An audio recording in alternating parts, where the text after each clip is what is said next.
I'm here at the Department of Zoology with Research Fellow Rahia Mashoodh. Would you like to tell us more about what you do as a Research Fellow?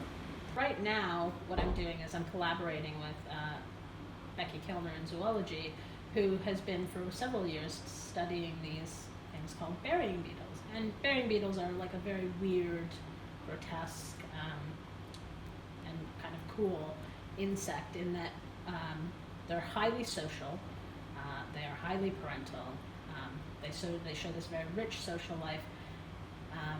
And in the wild, what they do is they pair up, they find a carcass, usually a dead mouse or small bird, very small, which they then can lay eggs, and while those eggs are developing, they prepare this carcass to become essentially an edible nest.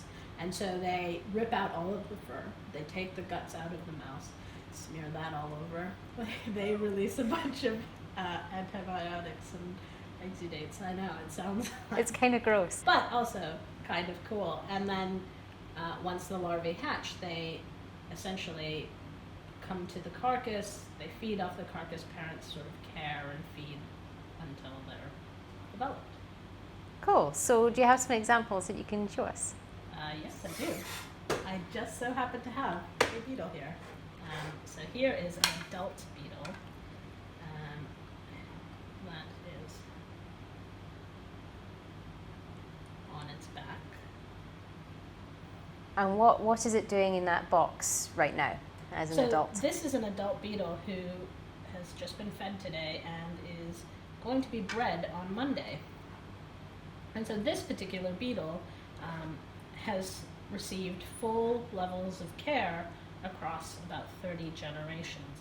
And we also have another set of beetles that have been receiving, or we've experimentally removed care for several generations and looked at their development as well. So what do they look like when they're babies? Here you go. So here you can see a carcass that has been prepared by the parents, and the parents are hiding somewhere, I'm sure, due to stage fright. And there you have some larvae that are feeding on this carcass. Okay, and then what's the next stage after that? So after they've all consumed the carcass, they basically go into a period of kind of hibernation where they dig themselves into the ground, and then they emerge a couple weeks later as fully grown beetles, like that. Okay, and so how long does the entire process take? It takes about 3 weeks from sort of egg laying, for it to be an egg, to being a fully adult beetle. And then it takes about another 2 weeks until it's sexually mature and we can breed them again. And so all in all, it takes about 8 weeks to get 2 generations. Have you noticed between, say, the beetles that receive the normal parental care that they would usually have and the beetles that are in the batch where they have the parents removed earlier, over the period of your research, have you found any particular difference? No. No. Well, no, in the sense that that's the DNA stuff is the stuff that I'm just starting. Okay. What my collaborators have shown is that when you can rear these animals under regimes of care and no care, and over the course of 30 generations, not having care is like quite a stressful, severe experience, and they don't do very well. But over time, they start to adapt to these conditions. And what my collaborators have shown is that you get an increase in cooperative behaviors by the larvae, such that they're helping each other when there are no parents to feed off this carcass. And then they also show a change in their morphology where they're developing these larger mandibles that we think help them eat the carcass better, or get into the carcass better. And that we also see that parents are adapting their behavior such that they're doing a lot of front-end care, because it's almost as if they know that they're not going to be there post-hatching. So they're doing a lot of pre-hatching care. And the thing is, we have all of these instances in humans where we see that changes in diet and changes in care regimes are having these long-term consequences in a single generation. And to a certain degree, we also know that they can have generations up to sort of like an effect for up to the sort of grand offspring generation. But what we really don't know is what's the mechanism, right? So what this allows us to do is to look at these mechanisms in a species that we can rapidly detect changes across time. So I believe that you have a lab, aside from this one, that there's another lab that you use. Yeah. So would you be able to show us around that one?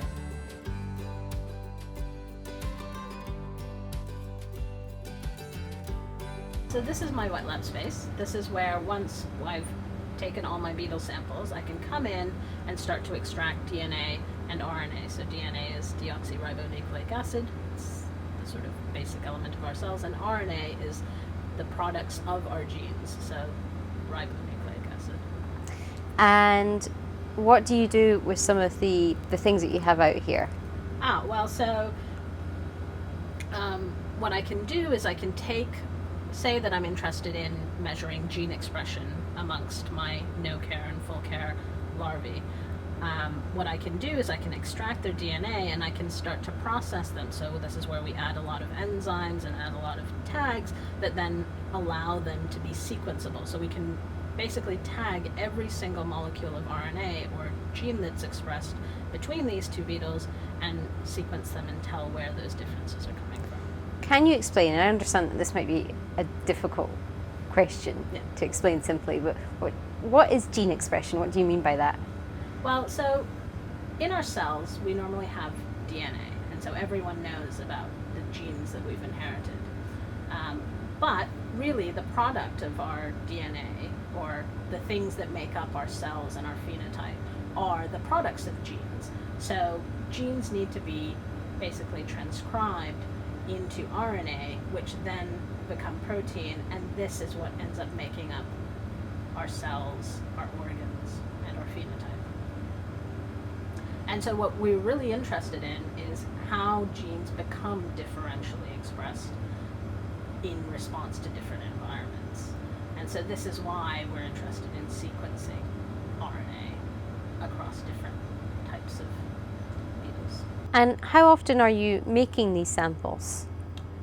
Well, it depends. So I spend about a third of my time preparing these samples for sequencing, and then the rest of the time, the other third I'm spending taking care of beetles, maintaining beetles, measuring things in beetles, and then the last third I'm doing analyzing the vast amounts of data we get back from sequencing and writing papers and grants and stuff. So when you say that this is a third of your time, but does it come in a particular sequence? So for example, you're doing this every 3 weeks or every month or every 3 months? So usually what happens is, because these beetles are very long-term experiments, this kind of work comes in spurts. So for example, I've spent the last couple months preparing these samples, but probably as soon as they go off for sequencing, I won't do it for another few months. Well, thank you very much for taking the time to talk to us and to show us around. Good luck for the future. And next, what we are going to be doing is we will go to the Sainsbury Laboratory, where we'll meet Annalisa Rizza, who works in plants science research, and she looks at how hormones affect plant growth.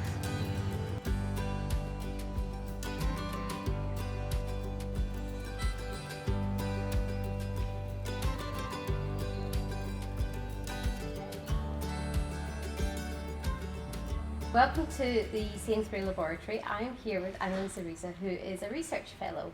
Would you be able to tell us about what is it that you do here? So I am interested in understand how a phytohormone, which is called gibberellin, is regulated in space and times in Arabidopsis thaliana. Arabidopsis thaliana is a very small plant, so that's why it's important to have in the laboratory, and also has a fast life cycle, so you don't have to wait too long for having the results. Has a small genome, and inside the plants this is very important, and all the genome is sequenced. So how long is its life cycle? It's about 2 months, so let's say from seeds to seeds. So when we harvest the seeds and we wait for the next generation, it's about 2 months. You're you mentioned the hormone gibberellin, and what does it do in plants? Gibberellin is one very important hormone because it plays a key role during different developmental stage in plants, starting from the seed germination till flowering. So, for example, gibberellin is important to let the seed germinated. So if you remove gibberellin from the plant, you will never have happened germination. And for example, if you give gibberellin to a plant during the maturation of the fruit, you are going to see that the fruit is bigger, and because gibberellin promotes the fruit maturation. But it also promotes the transition to flowering. So if you remove the gibberellin, the plant is kind of delay in flowering, and also is quite dwarf because gibberellin is also promoting the elongation, the cell elongation. So if you consider that the tissue is composed by different cells and you remove the gibberellin, all the tissue is shorter. So this is your lab space. So yep. What is it that you use this for? I do the experiments here. So all my curiosity or my investigation occur in this small space, let's say. You have here, you can see there are several bottles because there are several solutions for different purposes. You can use a solution, this is, for example, a container, it's a gel, as you can see. That when you wanna put some seeds of Arabidopsis thaliana and allow the germinating and to grow in order to have a young seedlings, and then so it's to reproduce the soil but just in normal plate. Can you explain, because you've got lots of oh yes notes here. yeah, these are my small notes to go faster in the preparation. This is just the amount of different buffer that I usually use for my work or preparation of particular media or solution for some experiment. This is called staining, it's called gas staining. Yeah, it's kind of messy, but it's the way to, if you do sometimes the same experiments, you need the same material, right? Yeah. So it's easier to just look in front of you and understand the amount that you really need for 1 liter, half a liter, 200 ml, and all these things. So how much time do you spend generally, say for example in a week, how much time might you spend in this area? Everything is really depending of the period, right? Yes. So there are periods where you are more busy in the experiment, period that you are doing something else. But let's say that then 80% is here. Right. And where's the other 20%? The 20% is mainly supervising the student, writing, so doing reading, because you always have to follow the publications and the new discoveries coming, so you always have to be updated about that. And yeah, so writing, publication, and mentoring. As you say, this is only just one of the spaces yeah. that you use in your work. So can you show us some of the other spaces that you sure. use as well? Sure, let's go. Excellent. So we need now to go to a confocal, so the confocal microscopy. Usually that room is quite cold and dark. Okay. Because you have a laser, as a source of the light that is going inside the sample and detect my protein. That, as I was saying, is the fluorescent protein. It's important to be in darkness because it will affect the imaging and also the temperature, because the temperature affects the function, so the functionality of the laser, but also in my case for the plants, affecting the amount of GA. So it's important to keep constant the temperature as well. We should go by the stairs. Okay. During the microscopy, I'm going to prepare the sample, and then we do a fast imaging. So we will go through the Z direction, so the focusing inside the sample, in order to have the different layer of the tissue. And you are going to see like the fluorescence of my protein in the sample. That's quite nice. I mean, I remember that the first time that I did, I was like, oh, cool.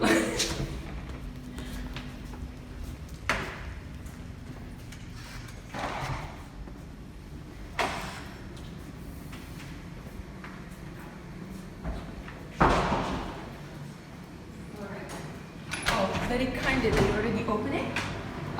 So this is my second office as the people here calling because I do a lot of imaging. I can turn on the light now. Right, so I allocated the slide here and now I need to focus the sample to understand where is the sample. So I can move the slide in 3 directions. I can move in the Y, and in the X, and I can also move in the Z. So you can see that the stage is going up in that case because I need to focus the root tip. I can give you some light. There we go. And then going very close to that, and now I can look here and allocate better. Here it is. Okay. So I can just give you like the live.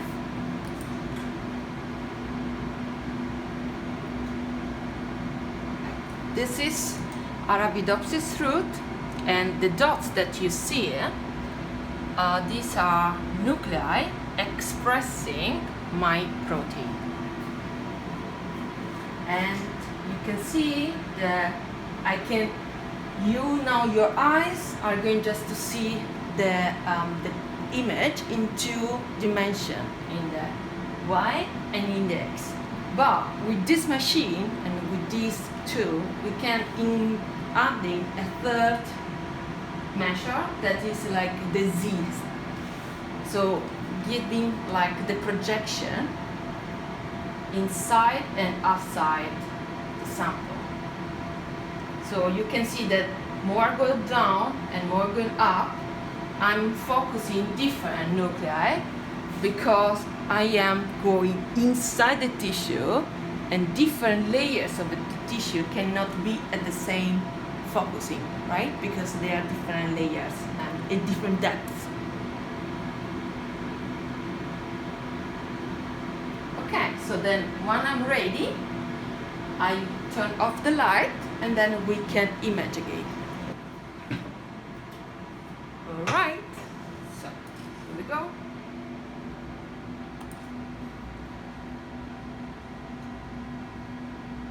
So in the beginning it's going to be quite dim, the signal, because I need to take the information, all the information inside the Arabidopsis root. So more nuclei try to include it inside in this image, more precise. It can be my analysis.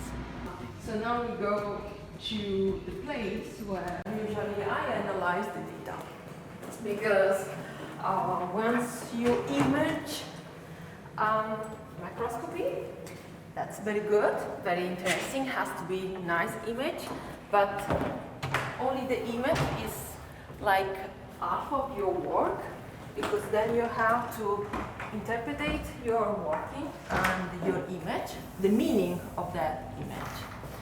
So there is a second part that is in the office, where we, in my case, measuring the amount of GA in the roots that I just imaged. So this is my third office. It's where I spend a lot of time, because I am analyzing here all the data, all the image that I acquired downstairs at the confocal. Because as I was saying, when you image, you need then to analyze that image. So once you have a beautiful image, that's just half of your work.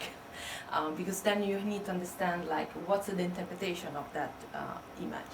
In my case, that is like the measure of GA in amount of the cells.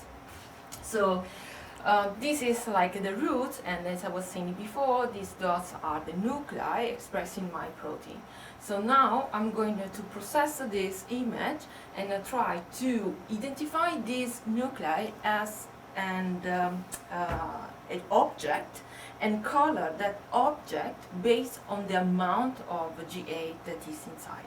Okay, now I finish and I can color the surfaces based on the ratio of the intensity that I've done. Now you can see clearly that I have differences in color. Yes. Yeah. Right? So you have a purple, I have blue, I have green. I have light green, I have a yellowish here, and the different color is here in this bar core. So, sorry. When I have blue, it means that I have a low emission ratio. When I have red, I have high emission ratio. Okay. Now, in terms of GA, what means that? If it's purple, I have low GA level. If I have red, means very high. Okay. So this would seem therefore that this sample doesn't have much GA down the bottom Right. and has much Much more hair at the top. Yeah. on the top. Which is when looking at it originally, you would have thought that there was more on the bottom because you Right. saw because there was more yellow. Yeah, There was because there were yeah. more nuclei Yeah. there. Instead, Yeah. it's completely different. So that's why it's important to process, because now, if we go in terms of biology, Yeah. it's right to say that here has more GA because this kind of cells are called elongation zone. Yeah. So it means that the cells are more elongated compared to this part. Right. In order to be elongated, they need The GA. GA. It seems like you know that you want to stay in research, Mhm. but you're obviously unsure as to necessarily what the next step or when that next step will be. Is it likely that you'll stay with the sort of hormonal aspect of it, or is there a completely other branch of plant science that you would be interested in? Like, Really, it's really depending again, because so far I'm really like keen on understand how these hormones works, how follow it, and I want to finish, and I wanted to reach like a story, finish a story to pass it to my supervisor and say, okay, the story is over. But of course, when you study gibberellin and other hormones, it's very difficult to finish the story because, as I was saying in the beginning, there will always crosstalks between hormones. So I might think to stay with this hormone, but follow another part or another branch in the pathway that so far I didn't analyze because lack of time is.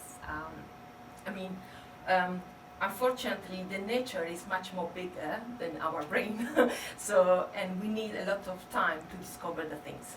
well, thank you very much for coming to talk to us and to show us all around the different spaces that you use and explain the kind of research that you're doing.